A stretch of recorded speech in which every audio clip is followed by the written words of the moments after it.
আমি সালাম দিই এজন্য অনেকের গা চলে, যারা গা চলে তাদেরকে একটু সাবধান করতে চাই।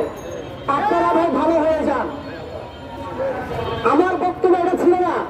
আমি আপনাদের কাছে একটা প্রশ্ন করি, আমরা কি স্বাধীন দেশে আছি নাকি পরাধীন দেশে আছি?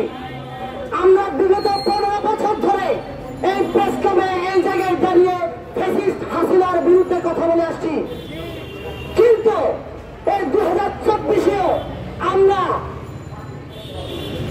এই ফ্যাসিস্ট হাসিনাকে তাড়িয়ে ভারতের বিরুদ্ধে আওয়াজ তুলে যাচ্ছে। কিন্তু যারা ভারতের পাঁচাটা দালাল আছে এরা আমাদের ভালো চায় না, আমাদের আওয়াজ আমাদের কণ্ঠ রোধ করতে চায়। যারা কণ্ঠ রোধ করতে চায় আমি আপনাদেরকে হুঁশিয়ারি দিয়ে বলছি, বাংলাদেশের 18 কোটি মানুষ এখনো মারা যায়নি, আজও বেঁচে আছে। আপনারা কাউন্সিলরদেরকে মেম্বারদেরকে পুনর্বাসন দেবেন। এরা কারা? শেখ হাসিনা কি আমাকে এসে গুলি করেছে? আমাদেরকে এসে গুলি করেছে? শেখ হাসিনার নির্দেশনা পালন করেছে কারা? এই কাউন্সিলররাই, এই মেম্বাররাই শেখ হাসিনার নির্দেশনা মেনে আমাদেরকে বুকে গুলি চালিয়েছে। তাহলে সেই যারা আমাদের বুকে গুলি চালিয়েছে তাদেরকে কি আমরা পুনর্বাসন দিব?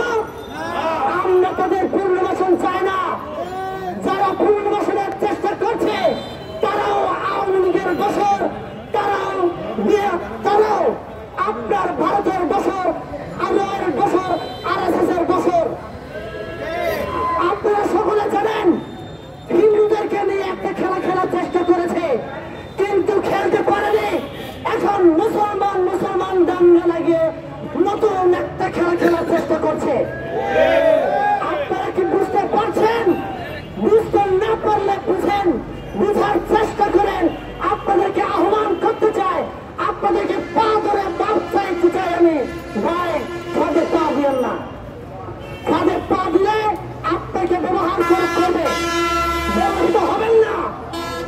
কথা বলছি, আজকে এই প্রেস ক্লাবে আমি কথা বলতে গিয়েছিলাম। আমার কিছু সাংবাদিক ভাইরা আমার কাছ থেকে কিছু ভিডিও ফুটেজ নিতে চেয়েছে, কিন্তু এই প্রেস ক্লাবে নাকি দাঁড়িয়ে কথা বলতে ভাড়া দিতে হবে।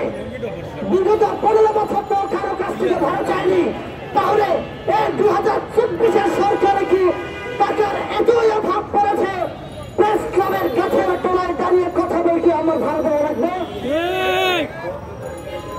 কে ইন্ধন দিচ্ছে এগুলা?